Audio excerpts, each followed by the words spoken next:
Assalamualaikum warahmatullahi wabarakatuh. Pada kesempatan yang baik ini saya akan berbagi pengetahuan terkait dengan bagaimana cara kita untuk menentukan sebuah ide pokok dalam paragraf. Tentunya yang harus kita lakukan pertama harus paham dulu tentang cara-caranya. Yang kedua, bahasa Indonesia itu bukan ilmu hitung, jadi harus kita rasakan dari setiap kalimat-kalimat yang kita baca. Yang ketiga, pasti kita harus paham dulu kalimat-kalimat tersebut. Karena secara umum mencari ide pokok dalam sebuah paragraf itu kan harus memahami, mengetahui, harus menguasai isi dari paragraf tersebut. Nah, untuk mencari ide pokok itu, kamu harus tahu bahwa ide pokok itu ada tiga macamnya.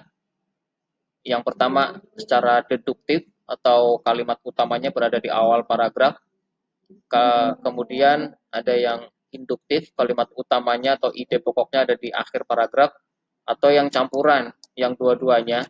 Yang campuran itu yang dua-duanya ada di awal dan di akhir. Jadi kedua-duanya itu ada. Baik, saya contohkan dalam sebuah paragraf yang ada di sini. Ini contoh paragrafnya. Sampah plastik sangat berbahaya jika dibuang sembarangan. Cara yang pertama kita gunakan adalah kita harus membaca kalimat pertama. Karena ide pokok itu tadi ada di awal dan di akhir, maka kita hanya baca ini saja. Dan akhir. Kalimat pertama dengan kalimat terakhir itu kita baca. Nah, setelah kita baca, timbullah dalam pertanyaan dalam hati kita, kalimat yang lebih luas yang mana sih? Yang masih umum banget gitu ya. Kalimat yang masih belum dirinci. Baik, saya jelaskan bahwa sampah plastik sangat berbahaya jika dibuang sembarangan. Apa bahayanya? Sembarangannya bagaimana? Dampaknya apa? Kan tidak tahu di situ. Maka eh, dijelaskan oleh kalimat-kalimat berikutnya. Kalau kita bandingkan dengan kalimat terakhir, banyak makhluk hidup mati. Ini kan banyak makhluk hidup yang mati karena menelan sampah plastik.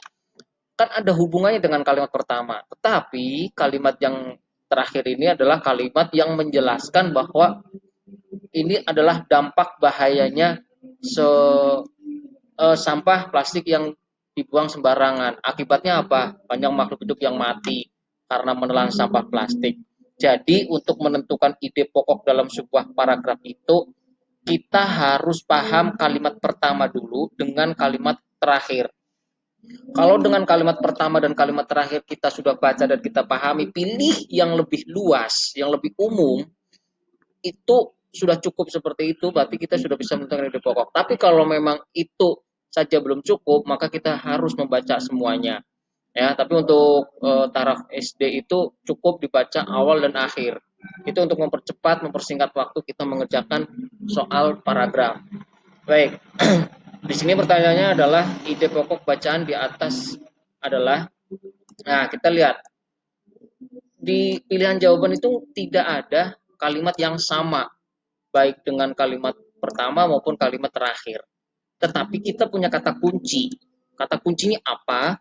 Kata kuncinya adalah kalimat mana di antara ini yang memiliki kesamaan maksud. Yang memiliki kesamaan maksud. Dengan misalkan kita sudah menentukan nih, ini kalimat utamanya ada di awal paragraf. Karena kita sudah tahu bahwa ini buang sembarangan mengakibatkan bahaya yang sangat tinggi ya. Jadi akan dijelaskan lagi sampah plastik. Nah, ini ada kata ulang lagi ya, ada yang kata yang diulang, sampah plastik. Ini kan di sini sampah plastik sangat berbahaya. Kemudian sampah plastik, kemudian ini sampah plastik lagi. Nah, itu itu namanya kalimat yang menjelaskan kalimat sebelumnya. Berarti kalau kalimat ini dijelasin dengan beberapa kalimat berikutnya, berarti dia adalah gagasan utamanya atau ide pokoknya. Contoh kalimat umum itu ya. Kalimat umum itu begini, kalau kata umum, contohnya Bapak menyebutkan alat transportasi. Kalau kita bicara alat transportasi, Berarti masih banyak sekali jenis-jenis dan macamnya. Ada transportasi udara, ada pesawat terbang, ada transportasi darat, ada becak, ada sepeda motor, ada bus, ada truk, dan lain sebagainya. Transportasi di laut, ada kapal, dan lain sebagainya. Itu kalau kita bicara kata umum, itu sama dengan kalimat umum. Kalimat umum itu yang masih luas sekali. Kata umum juga masih luas sekali. Kalau dalam bahasa Indonesia itu kalau kata umum itu ada hipernim dan hiponim, ya kan? Contoh ikan itu kata umum. Kata khususnya adalah ada ikan ikan lele, ikan paus, ikan lumba-lumba dan lain sebagainya itu namanya kata khususnya. Dan untuk menentukan ide pokok sama seperti itu, hanya tadi kalau kata sekarang kalimat. Kalimat yang masih luas, masih umum, yang masih harus membutuhkan penjelasan, maka kita harus pilihlah bahwa itu adalah ide pokoknya. Kita lihat di pilihan jawabannya, kalau kita kaitkan dengan kalimat pertama, sampah plastik sangat berbahaya jika dibuang sembarangan. Kita lihat yang A, membuang sampah sembarangan. Dia hanya menyebutkan ini saja. Itu yang A, ya kan? Tidak menyebutkan bahayanya, tidak menyebutkan apanya yang dibuang, ya kan? Kemudian yang B, dampak membuang sampah sembarangan.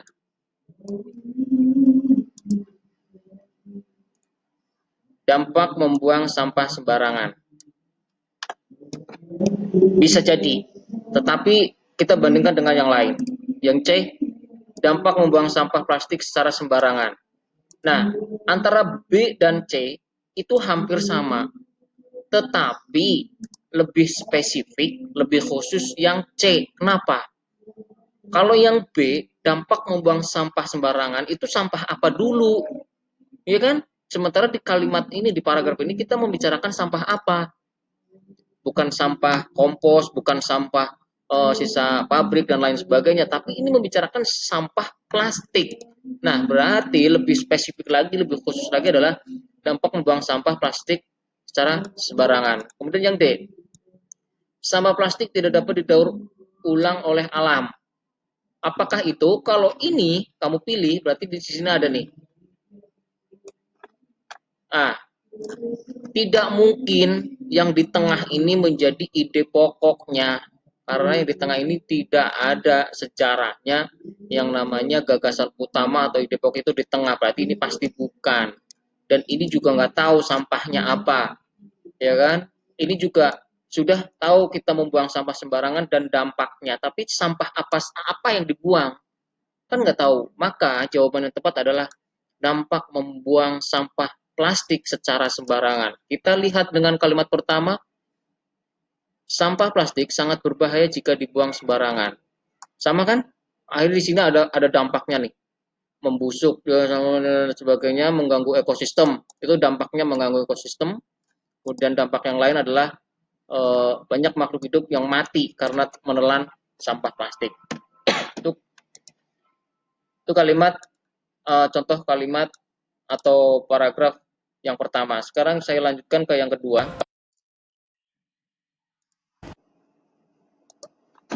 Seperti yang tadi ya, cukup baca kalimat pertama dan terakhir. Banyak jalan yang dilewati kendaraan-kendaraan bermotor mulai rusak berat.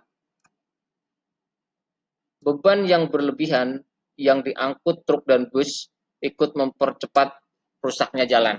Oke, sekarang kalian pikir dulu mana yang tepat untuk melengkapi atau untuk mencari menyebutkan ide pokoknya. Apakah yang A, akibat dari rusaknya jalan, B, penyebab kerusakan jalan, C, banyaknya jalan yang dilewati kendaraan, D, aspal jalan mulai rusak karena tak dirawat. Kamu lihat kalimat pertama dan kalimat terakhir. Tentukan mana yang lebih umum. Kalau kamu cenderung lebih umum yang A, maka cari kalimat yang sesuai dengan kalimat A.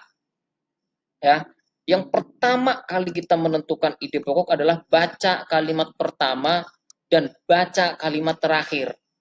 Pahami, mana bandingkan dulu, mana yang lebih umum, mana yang lebih luas. Kalau itu lebih luas berarti pasti itu adalah ide pokoknya, luas dan sempit. Kalau kalimat itu sempit atau lebih spesifik, kalimat itu adalah bagian dari kalimat yang luas. aku makan buah-buahan. Contoh ya, aku makan buah-buahan. Tapi kan kita nggak tahu buah apa, itu luas. Buahnya apa, berapa, kapan, itu masih luas. Sementara di kalimat terakhir misalnya, buah anggur lah yang paling aku suka. Nah, buah anggur itu kan bagian dari buah. Berarti anggur itu menjelaskan terkait dengan aku suka makan buah-buahan. Berarti aku suka makan buah-buahan, berarti itu lebih luas. Buahnya apa, di mana, makanya kapan, sama siapa, berapa, rasanya bagaimana, itu nggak tahu kan. Maka dijelasin, aku suka makan buah-buahan. Ibu selalu memberikan buah anggur. Ibu selalu menyajikan aku buah anggur di pagi hari, misalnya. Anggur rasanya manis, agak asam, tapi sangat menyehatkan dan sangat menyegarkan tubuh. Anggur dan lain sebagainya. Buah yang paling saya suka adalah buah anggur. Jadi buah anggur itu adalah bagian dari buah-buahan. Oke, mengerti? Baik, kita lanjutkan. Ide pokok bacaan di atas adalah kita tentukan dulu yang ini atau yang ini. Kalau menurut Bapak adalah yang A karena masih sangat luas.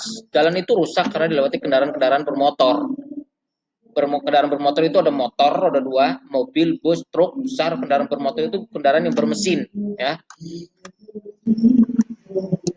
Kemudian beban yang berlebihan yang diangkut truk dan bus ikut mempercepat rusaknya jalan. Nah, ini dia udah ketemu.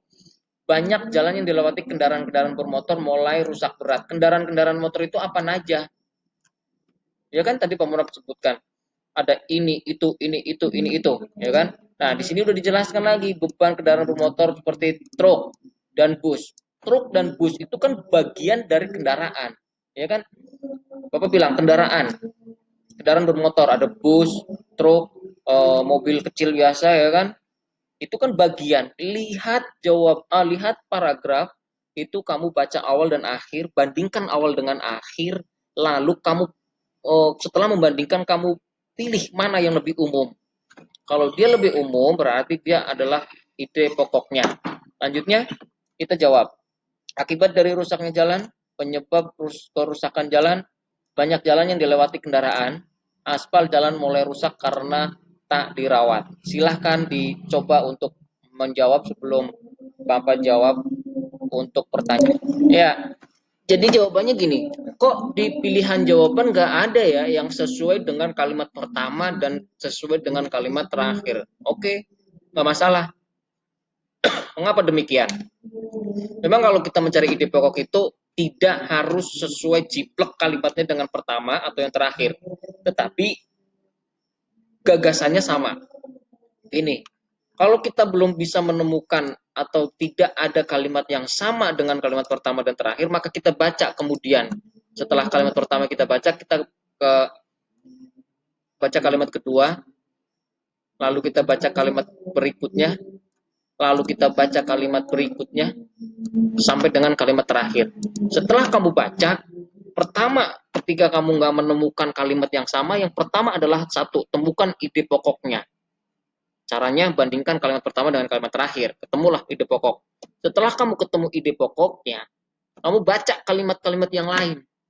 Nah, setelah ketemu ide pokok dan kalimat yang lain kamu baca, kamu padukan itu. Sebenarnya ini paragraf membahas tentang apa sih? Itu. Bapak ulang. Pertanyaannya cukup gampang. Sebenarnya ini paragraf membicarakan tentang apa sih? Oke, kalau kamu baca dari awal sampai akhir, paragraf ini membicarakan tentang penyebab kerusakan jalan. Ya kan? Penyebab kerusakan jalan. Mengapa? Oke, ini di sini jalan rusak. Kenapa? Ini akibatnya lubang-lubang di mana-mana. Aspal mulai rusak karena tidak dirawat. Itu penyebab pertama, tidak dirawat. Penyebab kedua, hujan, banjir. Penyebab ketiga, beban kendaraan yang berlebihan. Itulah yang dinamakan cara gampang kita menentukan sebuah ide pokok paragraf.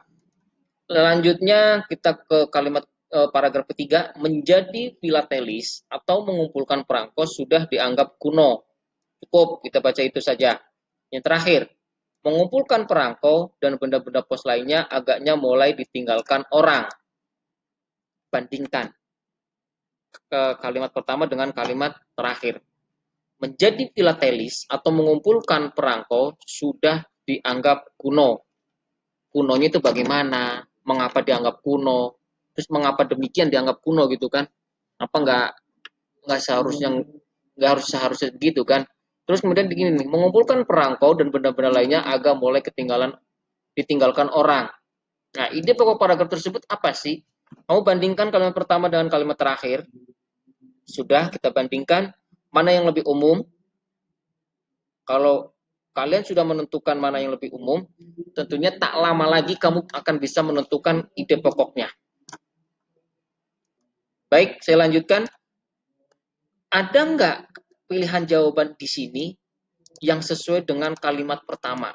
Kalau tadi kita sepakat ya, bahwa ini ide pokoknya ada di awal. Deduktif namanya.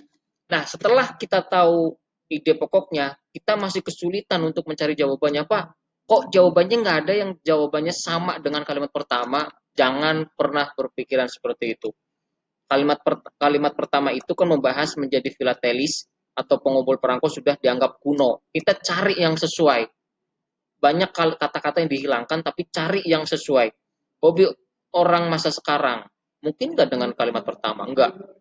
Kedua, B, anggapan filatelis itu kuno. Mungkin nggak? Bisa jadi. Di sini ada nih, ya kan? Bisa jadi ya. Lanjut. Ke C, banyak pilihan untuk menikmati hobi dan hiburan. Kayaknya nggak ada deh, ya kan? Ini juga nggak ada. Yang D, jenis-jenis hobi. Di sini nggak menjelaskan hobi semuanya ya, hanya filatelis saja ya. Berarti jawaban yang tepat adalah B. Anggapan filatelis itu kuno. Bapak lanjutkan ke contoh yang keempat. Ada paragraf, kamu cukup baca yang pertama. Paragraf kalimat pertama dengan kalimat terakhir. Oke, kita baca. Perayaan Tahun Baru yang berlangsung meriah di Jakarta meninggalkan sejumlah persoalan. Kalimat terakhir, hampir semua tanaman hias yang berada di area tersebut rusak akibat terinjak-injak ribuan pengunjung. Dari dua kalimat itu, kita akan menentukan ide pokoknya. Caranya kayak tadi, cari kalimat yang lebih luas, yang lebih umum. Antara perayaan Tahun Baru yang berlangsung meriah Jakarta meninggalkan sejumlah persoalan, atau hampir semua tanaman hias yang berada di area tersebut rusak akibat terinjak-injak ribuan pengunjung. Kira-kira yang lebih luas yang mana? Terinjak-injak kan bagian dari persoalan, ya kan? Karena kita melakukan pesta perayaan Tahun Baru, akibatnya atau banyak persoalan yang muncul. Itu paragraf kalimat pertama. Nah, persoalan yang muncul itu apa aja? Ini dijelaskan di kalimat berikutnya atau namanya dengan kalimat penjelas. Kalimat utamanya ada di ide pokok. Ini kalimat utama ya, kalimat utama nggak bisa diubah. Karena kita sepakat bahwa ide pokoknya ada di awal paragraf, maka kalimat utamanya di awal paragraf. Itu ide pokok menjadi kalimat utama, ya kan? Tetapi jangan salah ketika nanti pilihan jawabannya itu kok nggak ada yang sesuai. Oke, sekarang pastikan bahwa ini adalah kalimat atau paragraf deduktif. Yang kalimat utamanya ada di awal paragraf. Kemudian kita cocokkan kalimat ini dengan pilihan yang ada di sini. Mari kita cocokkan. Perayaan Tahun Baru berlangsung meriah. Oke, meriah.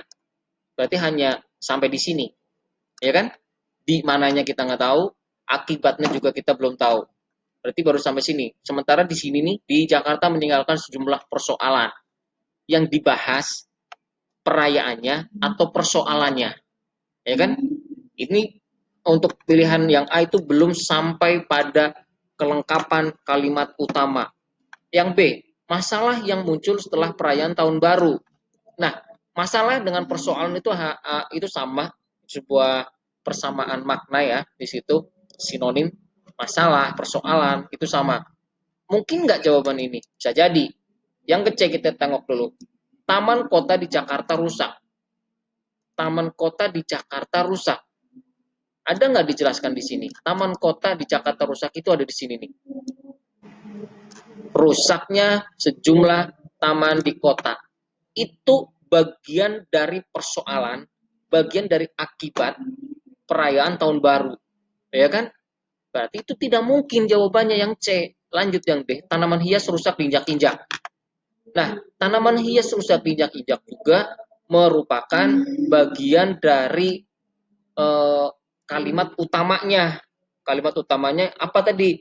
Itu perayaan tahun baru menimbulkan persoalan. Persoalannya apa aja? Eh, Akibatnya ya, rusaknya sejumlah taman kota, tanaman hias yang berada di area tersebut rusak, terinjak-injak. Berarti kalau kita sudah bisa menentukan kesamaan dari pilihan jawaban ini dengan gagasan utama atau ide pokok, itu jawabannya adalah yang B. Masalah yang muncul setelah perayaan tahun baru. Jadi ingat, kalau kita mengerjakan soal pilihan ganda itu sebenarnya lebih sulit daripada kita mengerjakan isian terbatas atau uraian. Kenapa? Karena jawabannya sudah disiapkan oleh si pembuat soal. Sementara si pembuat soal itu menuliskan jawaban itu pasti tidak akan sesuai sama persis dengan kalimat utamanya. Itu yang paling paling susah ya. Jadi kalimat utamanya begini Pak, tapi kok jawabannya begini, kan beda jauh.